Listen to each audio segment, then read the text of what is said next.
이주한인 우리 세상. 안녕하세요. 미우새입니다.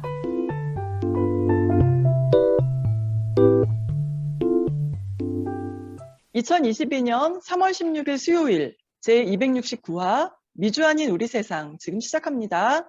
안녕하세요. 애리조나의 태바유입니다. 안녕하세요. 노스캐롤라이나의 김 사장입니다. 안녕하세요. 랄리의 김영훈입니다. 저 김 사장님, 저 지금 시간을 착각해가지고 동부 시간으로 9시에 시작을 해야 되는데 태바님이 늦게 헐레벌떡 들어오면서 예. 한 15분이 늦었네요, 벌써. 어머나, 제가 착각을 했어요. 지금 저희 애리조나는 썸머타임이 없으니까 제 생각만 하고 지금 착각했네요. 한 네, 시간이 차이가 나는군요, 이제는. 달리. 지난주와는 죄송합니다. 달리. 예. 네네. 아니, 김 사장님, 요즘 선거 끝나고 많은 분들이 정신적으로 피곤하고 힘든 시기잖아요. 그렇죠. 네. 예.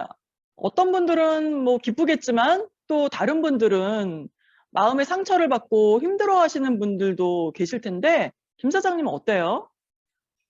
예, 자신이 지지했던 후보가 당선을 한 사람들이야 뭐 당연히 기쁘겠죠. 그런데 자기가 지지했던 후보가 아깝게 탈락했다. 그 추운 겨울날 수백만 명씩 모여서 민주주의를 외치고 이랬었는데 그런 희망과 열정들이 이렇게 5년 뒤에 패배로 이어지는 걸 보면서 그냥 단순히 한 선거에서 졌다 이게 아닌 것 같아요. 그게 얼마나 마음의 상처가 큰지를 충분히 공감합니다. 네. 그래서 또 뭐 알아누우셨다, 화병이 났다, 뭐 머리가 아프다 이러신 분들 계시던데 주변에서 좀 보셨어요?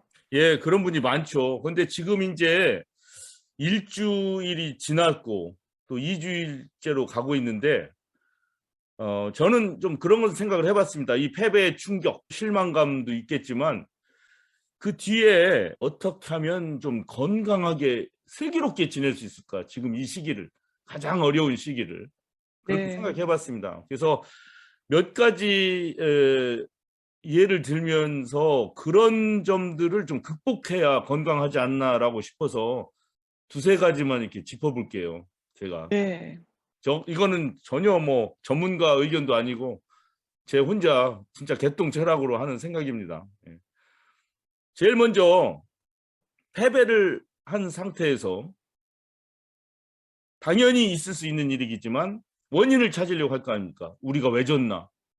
이길 수 있었는데 그것도 0.7 몇 %로 막 아깝게 졌는데 세상에 이럴 수가 있을까 하다 보니 자꾸 그 원인을 찾게 되지 않습니까? 그러다 보니 원망이 되는 거예요. 누군가에 대해서. 누구 때문이야? 누구 때문이야? 그러면서 그 원망, 그 원인 분석이 좀 과학적이고 미래의 발전, 거듭나기 위한 정확한 분석이나 이런 거면 좋은데 지금은 너도 나도 막 추정만 할 수밖에 없지 않습니까? 세상에 한 선거판에서 누가 누구를 이기고 누가 누구한테 졌는데 그 정답이 어디 있어요? 원인이 있겠죠, 어딘가에. 이런 부분 때문에 진 것도 있고 저런 부분 때문에 진 것도 있는데 그런 원인을 잘 분석하고 평가하고 반성할 거 반성하고 하면 좋은데 그거에 앞서서 실망과 좌절이 크다 보니까 공감되지 않은 원인을 추정으로 해서 2주 전에 선거에서는 졌지만 다음 선거에서는 이겨야 되지 않습니까? 그러려면 단합을 반드시 해야 되는데 단합을 하려면 자기와 의견이 좀 다른 사람의 그 견해도 이해를 하고 달라도 손을 잡으려고 생각하고 뭐 함께 해 나가야 되는데 조금의 의견이 다르면 무조건 쳐내고 욕하고 극혐하고 이러면은 안 될 것 같아요. 그리고 극심하게 실망한 나머지 그동안 그래도 무슨 카톡방 무슨 모임 이런 데 가입하셔가지고 의견도 주고받고 무슨 일도 같이 하고 그랬지 않습니까? 근데 이런 분들이 그렇죠. 막 떠나요, 이제는. 워낙 실망을 많이 해서. 그렇죠. 이해가죠. 충분히 이해가죠. 그 다음에 네. 또 하나는 그 안에 있던 사람들과도 견해 차이가 나고 하니까 아이고 차라리 말하면서 더 마음의 상처를 주고 나도 받는 것보다는 떠나는 게 낫겠다. 이런 것 때문에 나가시는 거 이해가 갑니다. 제가 페이스북에 지금 서로를 힐난하지 말고 서로를 보듬고 서로를 이해하고 가능하면 나쁜 욕 같은 거 이런 거를 좀 자제하자라고 페이스북에 하나 올렸더니 그 댓글에 바로 남 욕하는 거 바로바로 올라오더라고요. 댓글에. 그만큼 그래요? 그분들이 뭐 나쁜 분이라 그런 게 아니에요. 워낙 그 마음속에 그런 상처가 응어리져 있어서 그게 터져 나오는 거죠. 댓글에서. 그래서 그렇게 다독거리세요라고 해봤자 소용이 없다는 걸 제가 딱 깨달았어요. 그렇지만 건강한 깨어있는 시민이 서로 결합돼서 다독거리면서 서로 어떤 일도 진행하고 의견 나누고 또 뭔가 결정하고 하는 것만이 우리 국가나 우리 공동체를 건강하게 이끌어 나갈 수 있는 유일한 방법이다. 이거에 대해서는 부정할 사람이 없지 않습니까? 그러니까 그렇죠. 건강한 삶을 하기 위해서는 조금 괴롭고 하더라도 하시는 모임 금방 뛰쳐나가고 싶더라도 좀 인내심을 발휘해서 함께 참여하시고 서로 격려하고 모임이 계속 지속되도록 해야 다음에 희망이 더 있을 거다 이런 생각도 듭니다. 네, 이 시국에 모두들 마음 챙김, 몸 챙김 하셔서 아프지 않길 바라고요. 또 썸머타임으로 인해 건강을 해치는 일이 있다고 해요. 어떻게 김 사장님 시간 이렇게 앞으로 돌려 놓으셨죠? 예, 저는 일요일 날 아침에 축구를 하러 가지 않습니까? 네, 그러니까 일요일 새벽 2시에 시간이 바뀌잖아요. 그렇죠. 예, 그런데 제가 중간에 잠깐 깨서 빨리 잔 다음에 새벽 한 5시 반쯤에 일어나야 되는데 잠깐 지나고 나니까 벌써 5시가 다 된 거예요. 그래서 어머, 거의 잠을 못 자고 축구하러 갔어요. 나중에 사람들도 저와 비슷한 경우의 사람들이 몇 명 있더라고요. 아우, 그러니까 그러셨구나. 예, 거의 잠을 못 자고 아침 축구하러 가게 된 거죠. 예. 네, 어떻게 그 김영훈 교수님은 뭐 이것 때문에 실수하신 거 뭐 있으세요, 혹시? 저는 뭐 이번에는 별다른 건 없었는데요. 저는 서머타임과 관련해서 가장 뭐랄까요, 짜증 난다고 그럴까요? 뭐 그런 거는 시계를 전부 다 바꿔야 되는 음, 그게 가장 저는 개인적으로 번거롭죠. 번거롭고 왜 1년에 이거를 2번씩이나 해야 되는지 저는 이해를 못 하고 있습니다. 아직까지는. 그렇지만은 뭐 나라님께서 다 이유가 있으시니까 하셨지 않을까 뭐 네, 이러한 옛날식으로 생각도 해봅니다만 뭐 근데 뭐 서머타임 하는 거를 좋아하냐 안 하는 거를 좋아하냐 이렇게 선택을 하라고 하신다면은 저는 하든 안 하든 간에 그냥 1년 내내 쭉 일관성 있게 하는 게 뭐든지 좋을 것 같다 이런 견해가 있습니다. 네, 그렇군요. 또 아리조나에는 썸머타임을 안 한다는데 그게 맞습니까? 네, 맞아요. 아리조나엔 서머타임 없어요. 처음부터 없었던 건 아니고요. 1966년 서머타임제가 시행되었는데 아리조나주 이곳저곳에서 아주 불평들이 쏟아지기 시작을 합니다. 농부들은 농업에 전혀 도움이 되지 않는다 하고 또 자녀를 둔 엄마들 역시 새벽에 아이들을 학교에 보내야 하고 또 이런 일들이 번거롭고 저녁에는 날이 밝아서 아이들이 일찍 잠자리에 들지 않는다는 이런 불평들. 그리고 야외 극장을 운영하던 극장주들도 저녁에 해가 길어지면 영화 상영이 시간이 늦어지고 그러면 당연히 손님이 줄어든다고 불만이 이렇게 있었어요. 그리고 근본적으로는 사막 기후와 일조량이 풍부한 아리조나 지역 특성상 서머타임은 필요치 않고 오히려 조금 전에 말씀드린 그 문제점들 이런 것들만 부각이 되었던 거예요. 그래서 1968년부터 서머타임을 중단했어요. 그런데 1973년 중동 오일 쇼크가 발생하고서 또 미국 전체가 아주 강화된 서머타임을 실시하게 되자 아리조나주도 어쩔 수 없이 다시 참여했다가 또 강제적인 그 서머타임이 다시 1975년에 종료되고 그것과 동시에 아리조나는 다시는 서머타임에서 빠지게 되어서 이제 전혀 서머타임에 영향 안 받고 이렇게 지금까지 지내고 있습니다. 근데요, 그 서머타임이 에너지 전략 차원에서 시작된 제도인데, 아니, 어떻게 실제로 효과가 있는 것 같아요, 김 사장님? 뭐 2차 세계대전인가? 그 당시에 뭐 에너지가 부족할 때 일조량을 좀 더 활용하고 그러면 에너지를 덜 쓰게 될 것이다 해서 시작이 됐대요. 근데 뭐 저는 개인적으로는 좀 야외에서 운동을 하기를 좋아하기 때문에 네. 이 제도를 그렇게 싫어하진 않아요. 그런데 주변에 보면은 아주 많이 이것 때문에 고생하고 또 싫어하는 사람이 점점 늘어나는 걸 지금 저는 인식을 하기 시작했습니다. 네. 이 서머타임 제도에 대해서 많은 분들의 의견이 아주 분분해요. 그런데 득도 있지만 실도 많이 있어요. 실제로 서머타임이 시작되거나 해제되면 우리 몸의 생체 리듬 변화로 인해서 건강에 여러 문제를 일으킨다는 지적이 나오면서 이를 폐지하자는 의견이 꾸준히 이렇게 제기되고 있어요. 수면의학 전문가 낸시 폴트 베리는 우리 몸은 주기적인 리듬이 바뀌는 것에 취약성을 갖고 있기 때문에 일부 사람들은 수면 패턴이 바뀌었을 때 아주 많이 힘들어하는데 특히 잠드는 시간과 일어나는 시간이 일치하지 않으며 뇌신경에 지장이 생기고 면역 체계와 생리작용 등에 영향을 미쳐 다양한 부작용이 생길 수 있대요. 서머타임은 에너지 전략을 위해서 시작됐지만 우리 신체 내부 시계와 경쟁을 하게 만들고 우리 뇌의 시상하부 내부에는 시각교차 상행이라는 기관이 있는데요. 호르몬과 화학 신호를 사용해서 우리 몸의 시간을 동기화하는 역할을 하고 이 신체 시계는 간 기능, 면역 체계, 생리작용 등을 조절하는 기능을 한다고 하네요. 한 연구 결과에 따르면 서머타임 실시 직후 2주 전과 2주 후에 주중 뇌졸중 발병 비율을 비교했더니 그 결과 서머타임 첫 이틀 동안 뇌졸중의 발병률이 8%가 높았고요. 암 환자의 경우에는 1년 중 다른 시기보다 뇌졸중에 걸릴 확률이 25%나 더 높은 것으로 나타났대요. 그리고 65세 이상 고령층은 뇌졸중 발병 가능성이 20%나 더 높다고 하네요. 자, 그러면 수면 문제를 좀 예방하는 방법이 뭐가 있을까요? 김 사장님은 이 수면 문제 극복하는 방법 뭐 있어요? 카페인 같은 거 좀 덜 먹어야 되고 특히 오후에. 맞아요. 그다음에 가능하면 낮잠을 자지 말고 그 졸음이 와도 좀 참고 그다음에 너무 일찍 잠자리에 들지 말고 최대한 버티다가 늦게 잠자리에 들으면 쭉 아침까지 자게 되면 그러면 훨씬 낫죠. 거의 정답이시네. 예. 네, 김용 교수님 뭐 비법 있으세요?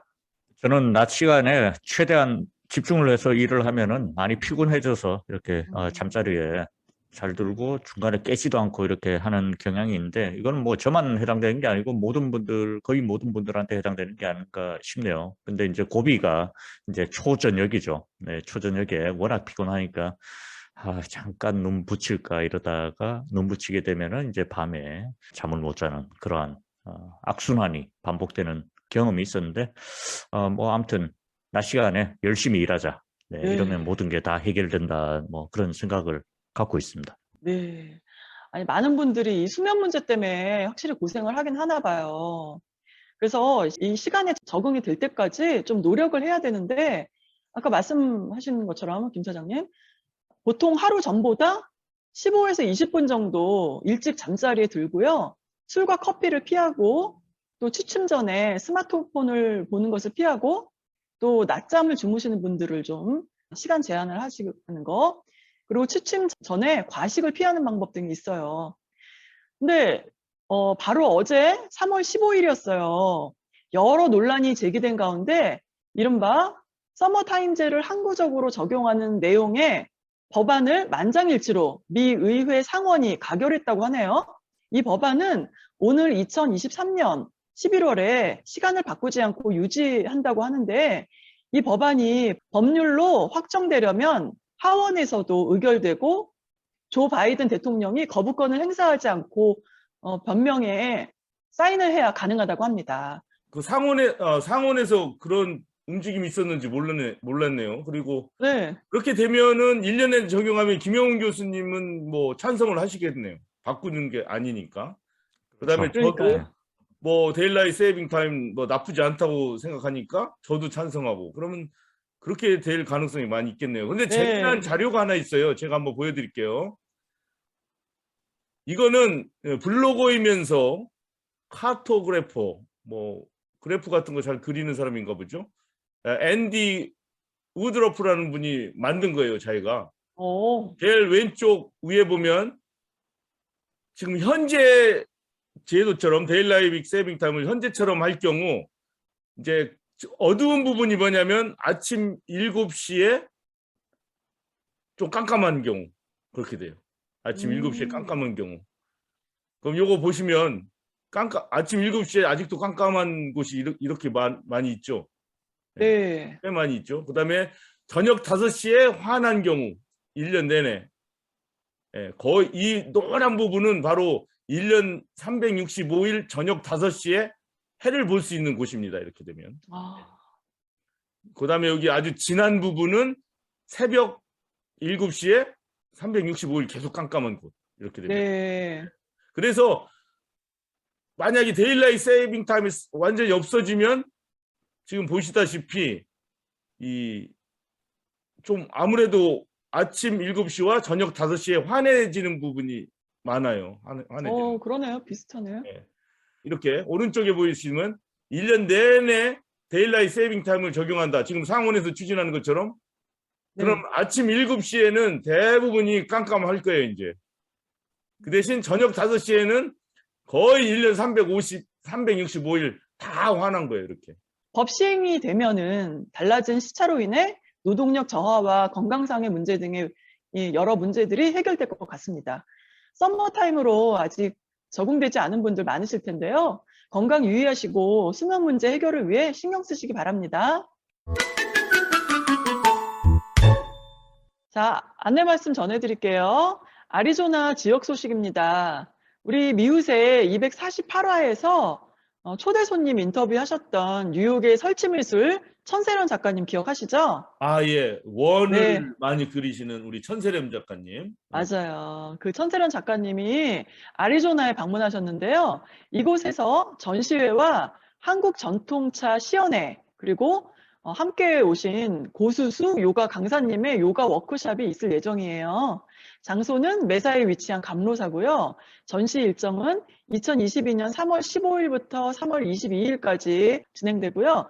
이번 일요일 3월 20일에는 오전 법회 후에 한국 전통차 시연과 북사인회 그리고 요가 워크숍이 준비되어 있으니 많은 분들의 관심과 참여 부탁드려요. 어떻게 이 세상이 다 미우새를 중심으로 돌아가는 것 같아요, 기분에. 이렇게 천세련 작가님 아리조나까지 가셨다니까 정말 신기하기만 합니다. 지금 그러니까요. 올라온 사진 보니까 이 참선을 하고 계신 것 같은데 작가님. 네. 이 사진은 바로 어제 사진인데 화요일 매주 화요일마다 우리 저녁에 감로사에서 명상의 시간이 있어요. 네. 그런데 이제 우리 지금 아주 그냥 속상하시고 화병 나시고 답답하신 분들 오시면은 이렇게 명상의 시간 가지면 참 좋을 것 같은데 어제 저희 화요일에는요 고수수 요가 강사님의 요가 수업이 있었고요. 또 바로 참선이 있었어요. 그 다음에 끝나고 나서는 그 명상에 참여하신 분들과 한국 전통차 시연을 우리 천세련 작가님께서 이렇게 함께 했는데요. 아주 좋은 시간이었고 찻잔을 잡는 법이랑 우리가 차를 마시는 방법 뭐 이런 것들이 있더라고요. 그래서 그런 거 배우고 또 우리가 마음을 어떻게 가져야 되는지 이런 것들을 공부하면서 참 좋은 시간 가졌어요. 자, 그러면 우리 천세련 작가님과 고수수 선생님의 짧은 인터뷰 들어보시겠습니다. 안녕하세요. 천세련입니다. 이번 전시를 감로사에서 하게 되었습니다. 전시 타이틀은 무시무종으로 시작도 끝도 없이 이어지는 우리들의 삶의 그 굴레를 작품으로 담은 것인데 제 작업은 원으로 합니다. 원이 시작도 끝도 없이 이어지는 원이고 자연에는 다 원으로 되어 있습니다. 그리고 감로사에서 전시를 하기 때문에 우리가 그 먹으로 드로잉을 한 건데 먹에는 5단계 색감이 주어지죠. 그러한 것을 이렇게 오브제를 우리나라의 명주에다가 작업을 한 겁니다. 이것은 발이고 이렇게 길게 펼쳐지지만 이거를 접었다가 할 수가 있습니다. 한국의 그 발은 이동할 수 있고 걸 수 있기 때문에 어느 곳에서나 설치가 가능합니다. 그리고 한국의 보자기 3대, 그리고 저쪽 작업은 제가 하는 밀크웨이, 은하수, 별들이 이어지는 것을 벽에다가 설치를 한 것입니다. 그리고 저쪽 작업은 한국의 연, 나르는 그러한 주제로 한 것입니다. 한국의 닭종이를 하고, 제가 그날 일요일 날 법회가 끝난 다음에는 차시연이 있습니다. 차시연도 한국 전통 녹차, 덕금차로 갖고 할 예정이니까 많은 분들이 오셔서 우리의 전통 녹차의 맛을 음미해 주셨으면 감사합니다. 그리고 이러한 자리를 마련해 주신 종화 스님, 주지 스님에게 감사드립니다. 안녕하세요. 반갑습니다. 저는 동부의 누셔지에서 온 고수수라는 이름을 가진 사람인데요. 수수라는 이름은 제가 노자의 상선약수라는 그 말씀에 영감을 받아서 물처럼 그렇게 지혜롭고 덕성 있게 살자 그러면서 제가 저한테 선물한 이름입니다. 흐르는 물처럼 고이지 말고 살자, 그렇게 이름을 지었는데요. 이름 마음에 드십니까? 영적인 고향이라고 하는 세도나가 제가 한 25년 전에 왔었는데 제 마음속에 늘 이 세도나의 기운이 항상 있는 느낌이었어요. 그때 너무 강렬하게 제가 받아서. 근데 이렇게 감로사의 주지 스님, 종화 스님께서 이렇게 초대해 주셔서 오게 됐는데, 스님 이렇게 뵙고 나니까 너무나 열리셔서, 저는 사실 기독교 문화에서 이렇게 자라나고 기독교 문화에 익숙한 사람인데, 스님의 그 열린 마음이 굉장히 저를 편안하게 하시고, 더군다나 그 큰 원력을 갖고 계시는데, 이런 현지인이나 우리 교포 사회에 한국의 귀한 문화를 틀없이 같이 나누고 싶어 하시고자 하는 그 마음이 감동이었습니다. 그래서 이번 일요일 날 법회에 또 제가 하는 요가를 같이 나누는 시간을 마련해 주셨어요. 그래서 혹시 시간이 되시면 함께 오셔서 수수 요가를 한번 즐겨보시는 것도 좋겠습니다. 우리 어려운 이렇게 코비드-19을 지나면서 참 이겨내시고 이렇게 나오신 우리 교민 여러분께 진심으로 감사와 또 설레이는 마음으로 여러분을 뵙겠습니다. 네, 김치 만들기 대회가 있네요. 우리 노스캐롤라이나에서. 장소는 윈터빌, 노스캐롤라이나. 이 윈터빌이 이스트 캐롤라이나 유니버시티가 있는 그 그린빌에 가까운 곳이라고 합니다. 여기에 피스 프레스비테리안 처치, 평화 장로교회에서 하는데 1시부터 3월 26일 토요일입니다. 금요일 정도부터는 이 마마리라는 분과 함께 김치 만드는 법 배우고 이러면서 일요일 날 이 각자 만들어서 대회를 하나 봐요. 어느 분의 김치가 제일 맛있는지. 그래서 1등 하신 분은 1000불의 상금이 수여된대요. 요 행사에 우리 풍물패 어울림이 가서 풍물도 칩니다. 여기 보니까 이거는 티켓을 사가지고 가고 또 참여하는 것 같습니다. 그래서 관심 있으신 분은 마마리스 김치 메이킹 컴피티션 이렇게 구글에서 찾으시면 2022년 3월 26일 토요일 날 행사에 참여하실 수 있습니다. 저희가 준비한 소식은 여기까지입니다. 건강한 한 주 보내시고요. 저희는 다음 주에 뵙겠습니다. 함께 해주신 여러분 수고하셨습니다. 해외 동포들을 위한 유용한 정보나 행사, 이벤트 등 알리고 싶으신 것이 있으시면 미우새에 알려주세요. 다음에 또 만나요.